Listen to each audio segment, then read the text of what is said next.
Everyone, সবাই কেমন আছো? আসলে সবাই ভালো আছে। তো প্রায় কিছু কাজ করে থালা বাসন মেজে জামা কাপড় ধুচ্ছি, একটু রান্না করে ছেলেকে টিফিন করে দিয়ে ছেলে স্কুল চলে গেছে। আর এই দেখো এখনও খাট গোছানো হয়নি। আমি এই চা টোস্ট আর এইদিকে নোনতা বিস্কুট আর 2-3 রকম বিস্কুট আছে। তো দেখা যাক আমি কী দিয়ে খাই। চা দিয়ে যেটা ভালো লাগবে সেটা দিয়ে খাবো। তো কি এত গরম পড়েছে কি বলবো বন্ধুরা, তোমরা অবশ্যই বুঝতে পারছো গরমটা কেমন। তো যাই হোক, আমি ঝটপট করে খেয়ে নেবো। খেয়ে একটু আমি বিশ্রাম নিই 10-15 মিনিট, তারপরে গিয়ে আবার কাজ করি। যেহেতু আমার রান্নাবান্না কমপ্লিট, থালা বাসন মানে জামা কাপড় কাচা হয়ে গেছে, আমাকে কিন্তু আবার থালা বাসন মাজতে হবে পরে চান করার আগে। তো যাই হোক, অনেক কথা বলে ফেলছি।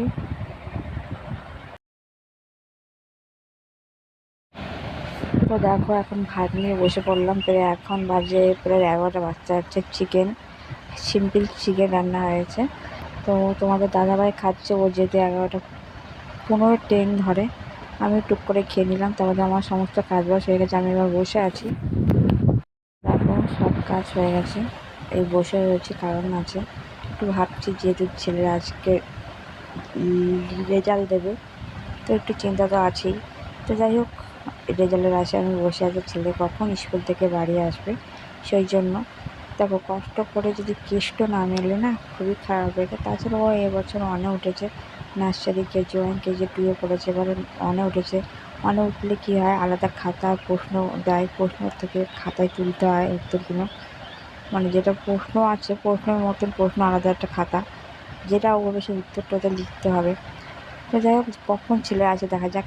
তো তোমাদেরকে বলি যে ছেলেরা ভালোই নাম্বার পেয়েছে, 40-এ সব বিষয়ে 40 পেয়েছে। শুধু অঙ্কটা একটু খারাপ হয়েছে, 40-এ 25.5 পেয়েছে।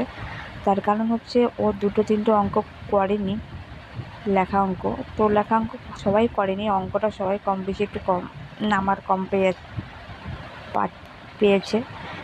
তো তাছাড়াও সব বিষয় যার নাম্বার, শুধু ড্রয়িংয়ে মানে আঁকাই ছিল 25, সেখানে পেয়েছে 23।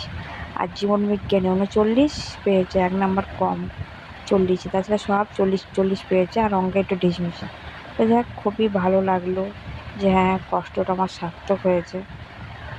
পরীক্ষার সময় আমার রান্না খাওয়া থাকে না, ঠিক আছে, ছেলেকে বই পড়ানোর জন্য। ছেলেকে শুধু সকালে উঠে জামা কাপড় কাচাকাচি, থালা বাসন মাঝে, ঘর দূর ঝাড়ঝুড় দিয়ে একটু ভাত করে তার আগে চাটা খেয়ে ছেলেকে বই নিয়ে বসাই, তারপর আবার পরীক্ষা দিতে যাওয়ার আগে শুধু ভাত খাই। তো যাই হোক, এইভাবে আমার দিনটা কাটে পরীক্ষার সময়। তারপর যদি ছেলে এরকম পরীক্ষার 40-এ 40 পায়, জীবনটা সার্থক হয়ে যায় না, কিছু করে কিছু পেয়েছি। তো দেখো, আমরা আজকে নিচে শুয়েছি, টেবিল ফ্যান চলছে, পামোচ পামোচ পামোচ পামোচ। তো দেখতে পাচ্ছ প্রচণ্ড গরম আজকে। আমরা নিচে শুয়ে পড়েছি, ওই যে আমাদের টেবিল ফ্যান চলছে, দেখতে পাচ্ছ, ওই যে খাটের নিচে অর্ধেক মাথা ঢুকে গেছে। খাটের উপরে দেখতে পাচ্ছ, খাটের উপরে যে জানলাটা আছে না, জানলা দিয়ে প্রচণ্ড রোদ ঢুকছে। আর এমনি খাটের উপরে আমার এই যে বেনার পাতা আছে না, এই বেনারটা পুরো গরম। তো সেই করতে কি হচ্ছে, আমরা নিচে শুয়ে আছি। তো নিচে শুয়ে আছে টেবিল ফ্যান, আর এই বাইরে দিতে হাওয়া আসছে, দেখতে পাচ্ছ। আর বাইরে তো পুরো খাটে বসেছি, আর ওই যে এলভেস্টারে আর কাছাকাছি চলে আসে, গরম ভাবটা আসছে। পেপারটা গরম, নিচে গরম, উপরে গরম, সহ্য করা যায় না। তো যাই হোক, আমরা ঘুমিয়ে নিই। আর তোমাদেরকে বলেছিলাম ছেলের রেজাল্টটা কী হয়েছে অবশ্যই দেখাবো, ঠিক আছে, ওয়েট করো। দেখো, এখন সন্ধ্যে হয়ে গেছে, এখন টিফিন করতে বসে পড়েছি। আর আমার মাথাটা প্রচণ্ড ব্যথা করছে, কি বলবো। আর এই যে চা, এই আমার চা, আর ওই যে খাবারের সব খাবার দাবার থাকে ওতে। আর এতে তো জানি আমার সব খাবার দাবার আছে। তো আমি খেয়ে নিই, আবার দেখা হবে।